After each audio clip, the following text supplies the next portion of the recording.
Bonsoir et bienvenue à cette session de partage et de prière. Que le Seigneur vous bénisse. Alors prions ensemble. Seigneur éternel, nous bénissons ton nom, nous te célébrons Adonai, toi notre Père et notre Sauveur. Béni soit ton nom pour ce moment, béni soit ton nom pour la vie de mon frère, de ma sœur et de toute personne connectée et de toute personne qui joue cette parole. Seigneur, que ta grâce et ta puissance nous soient accordées avec abondance. Que ton esprit nous parle, que ton esprit nous instruise, que ton esprit nous révèle de choses cachées. Laisse que nous soyons bénis. Laisse que ta parole nous guérisse. Selon qu'il est écrit, tu as envoyé ta parole et ta parole a guéri ceux qui étaient dans les détresses. Seigneur, que les malades soient guéris au travers de ce moment, que des problèmes divers soient résolus au travers de ce moment, que partout il y avait la mort, qu'elle soit changée en vie, l'aveuglement soit changé, Seigneur, et que tout esprit de confusion soit dissipé et chassé au nom de Jésus-Christ. Que ta puissance se répande, que ta gloire se manifeste. Rends, Seigneur, témoignage à cette parole par des signes, de miracles et de prodiges, pour notre bien et pour ta gloire. Au nom de Jésus-Christ. Amen. Que le Seigneur vous bénisse. Merci d'être fidèle à nos partages et merci aussi de partager. Nous vous encourageons de partager car vous participez au partage. Voilà les termes qui se répètent. Vous participez aussi au partage de la parole de Dieu ou à l'extension de la parole de Dieu. Alors, nous allons continuer avec les prières qui ont changé les décisions de Dieu. Bien, mais nous avons parlé il y a déjà plusieurs semaines ou déjà 2 mois des prières qui ont changé les décisions de Dieu.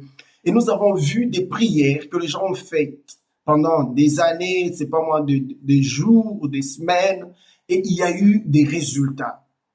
Et nous allons aujourd'hui amener une autre phase de ce message. C'est ce que nous avons appelé les SOS ou les prières d'urgence vitale, les prières qui ont besoin de réponses immédiates.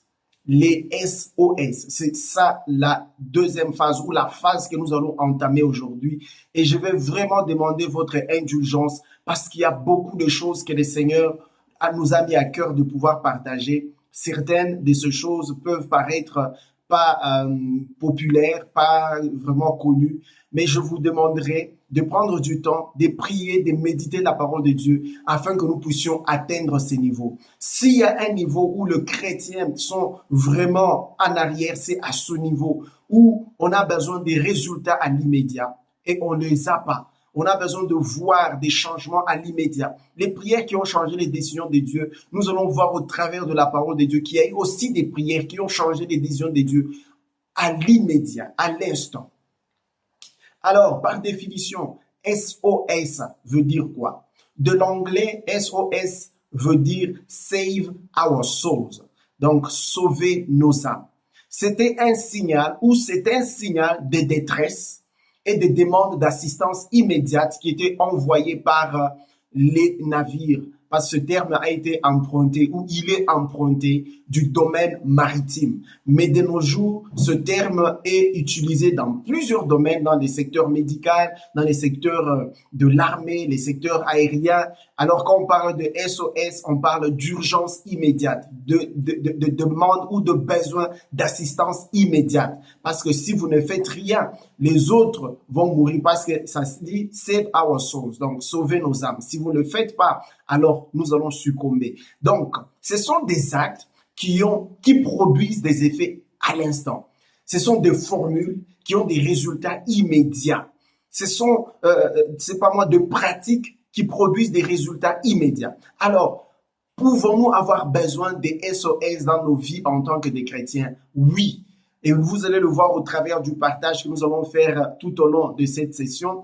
Vous allez voir qu'il y a eu beaucoup de cas où il y a eu besoin de voir des réponses immédiates. Gloire à Dieu.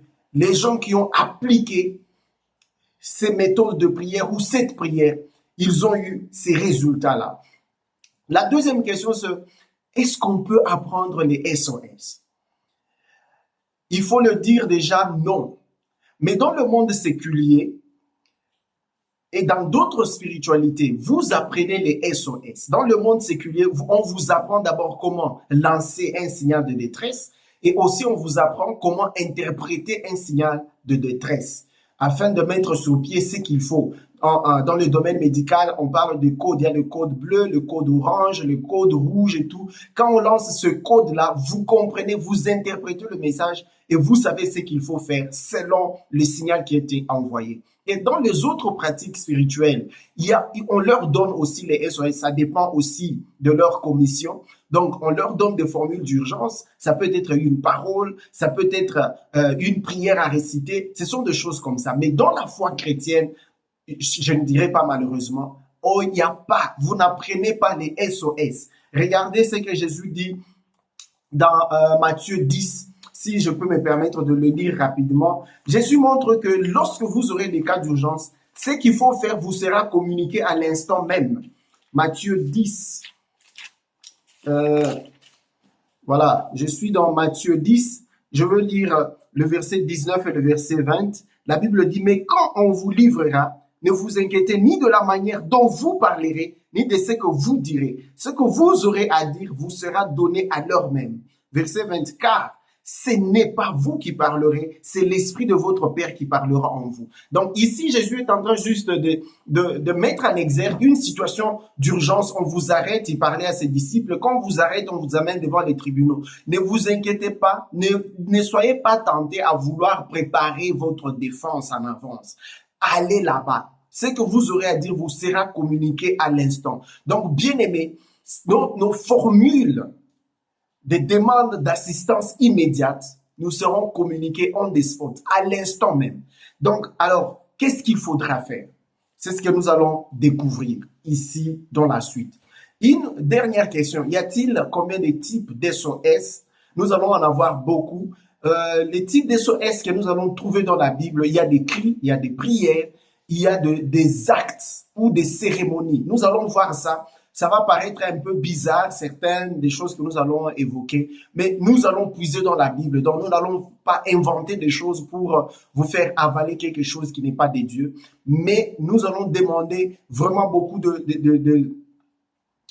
maturité, mais aussi le temps de prier et d'écouter la parole de Dieu. Parce que ça, ce sont les deux choses qui nous permettent d'avoir un bagage de lancement des signaux de détresse. C'est la pratique de la parole. Je veux déjà mettre cette base-là. C'est pourquoi lorsque nous avons parlé des autres prières qui ont changé les décisions de Dieu, nous avons voulu prendre une charnière. Et dans la charnière, c'était juste pour insister sur la pratique de la prière.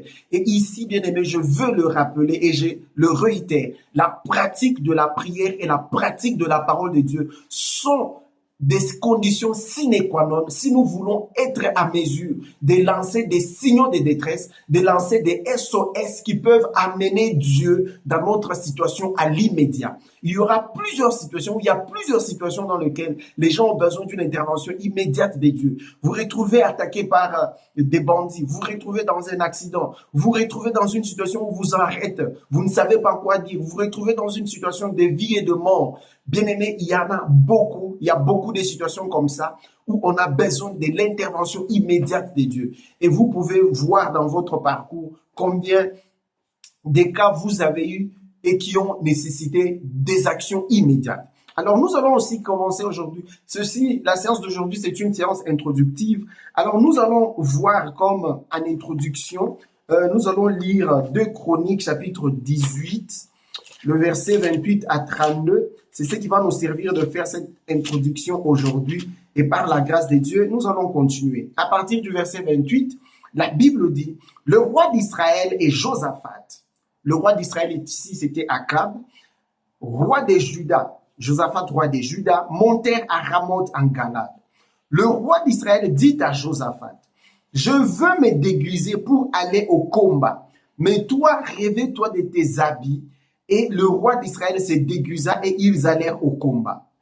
Le roi de Syrie avait donné cet ordre au chef de ses chars. Vous n'attaquerez ni petit ni grand, mais vous attaquerez seulement le roi d'Israël. Et quand les chefs de chars aperçurent Josaphat, ils dirent, c'est le roi d'Israël.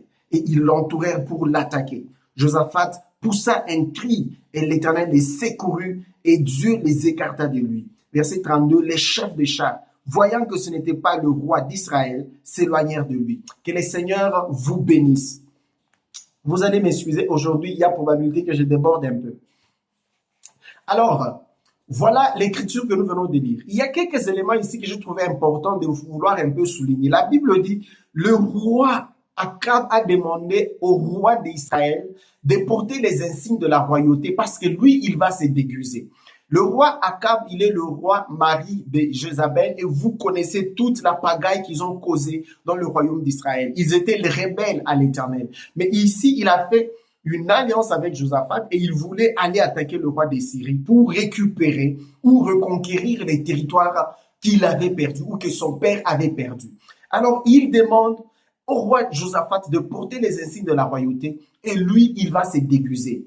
Voilà le premier élément que je voudrais annoncer là-bas. Faites attention avec la représentation. Ici, il s'agit d'une représentation spirituelle. Les guerres dans le temps passé se faisaient avec le roi au front. Ce n'est pas aujourd'hui où le président reste dans son bureau et l'armée va au front. Dans le temps passé, le roi est parmi les militaires qui vont au front. Vous allez confirmer cela avec 1 Samuel chapitre 17, l'histoire de David. Vous allez voir que Saül était au front, au champ de bataille avec les autres militaires, lorsque Goliath venait et menaçait. Alors, le deuxième élément, c'est la représentativité, la représentation spirituelle que je voulais évoquer.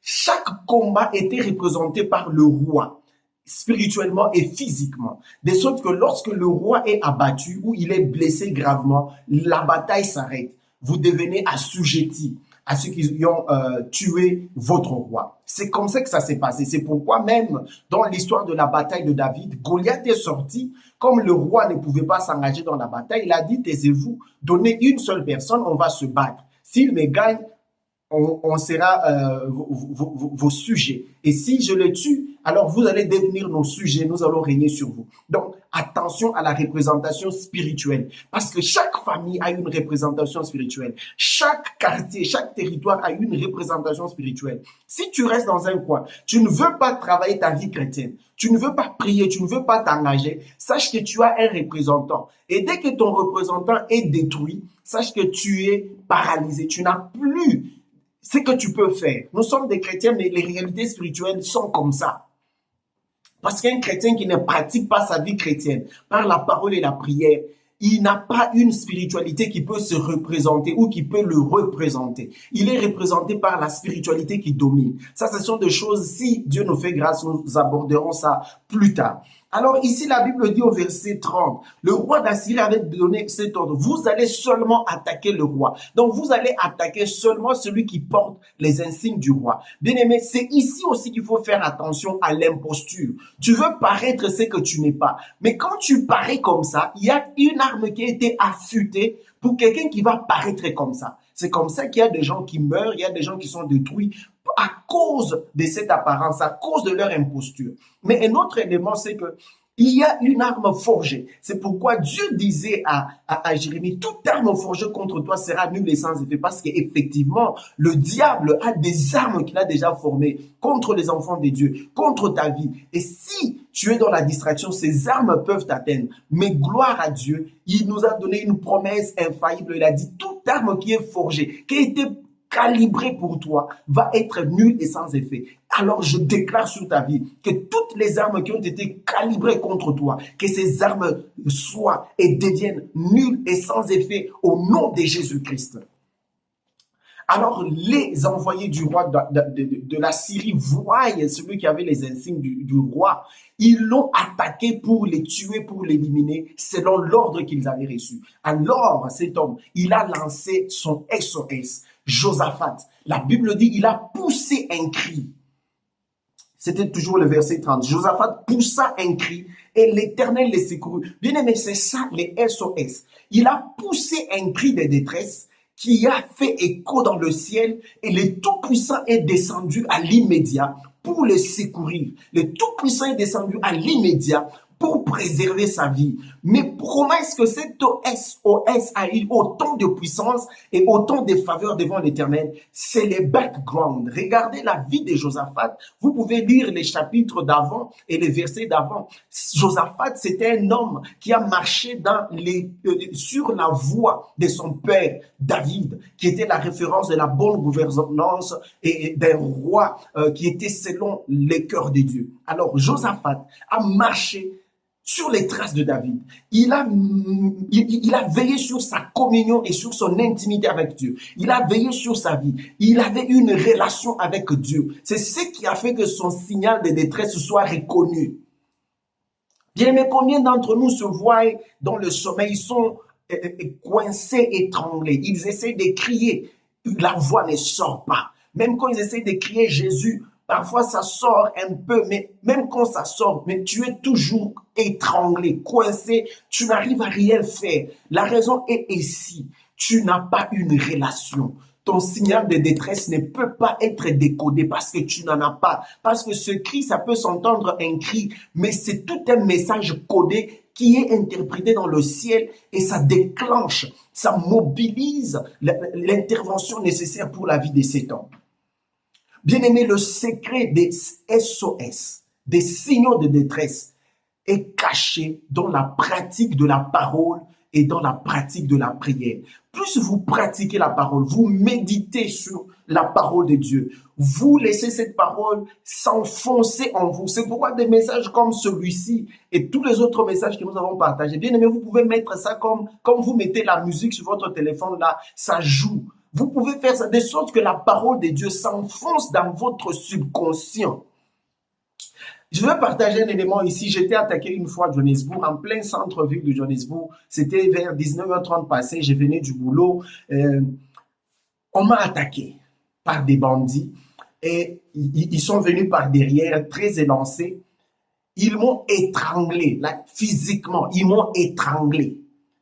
C'était difficile à respirer et tout. J'avais un gros livre dans ma main droite et dans la main gauche, j'avais une paire de lunettes et j'avais 2 téléphones dans mes poches. Il m'a étranglé et le deuxième voleur est venu là commencer à me voler des choses dans les poches. Bien aimé, j'ai pris un peu en swahili, mais pas souvent. J'ai pris souvent en français et aussi actuellement en anglais. Mais ce jour-là, le français n'est pas sorti. L'anglais n'est pas sorti. J'ai commencé à prier en swahili. Yesu, Yesu, Yesu, c'est tout ce qui est sorti de ma bouche. Bien aimé, il y a des situations où vous avez besoin de lancer des signaux. Et c'est ce qui s'est déjà enfoncé en vous qui sortira. Si en vous, il n'y a rien, vous êtes un chrétien d'apparence. Vous priez par apparence. La parole de Dieu, vous la lisez pour faire genre. Sachez qu'en vous, il n'y a rien. Et lorsque vous serez dans une situation où vous avez besoin d'une intervention d'urgence, bien aimé, vous n'en aurez pas. Parce que la différence avec les prières que nous avons parlé précédemment, c'est que avec les autres prières, tu peux prendre ton temps pour aller jeûner, pour aller en retraite, tu peux prendre des heures de prière, tu peux prendre, c'est pas combien d'heures, combien de jours, combien de temps.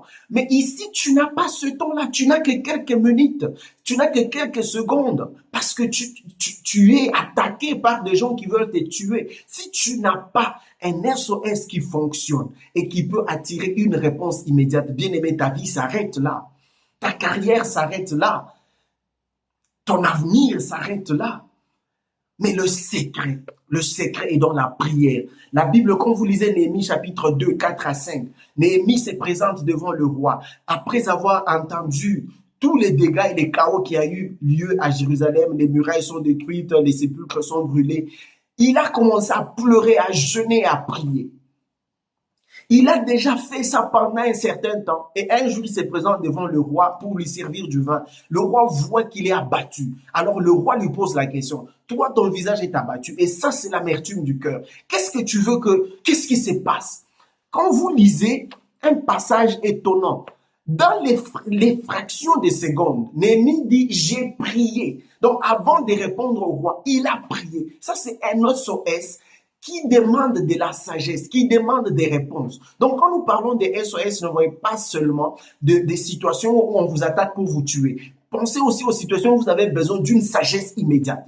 Pensez aussi aux situations où vous avez besoin d'une force immédiate. Pensez aussi aux situations où vous avez besoin d'une guérison immédiate, d'une résurrection, d'une ressuscitation. Pensez à tous ces besoins, à tous ces éléments qui ont ou qui peuvent nécessiter une intervention immédiate et une manifestation immédiate de la puissance de Dieu. Car les SOS, ce sont des formules codées, mais des formules d'urgence qui appellent Dieu à se mettre en action à l'instant même.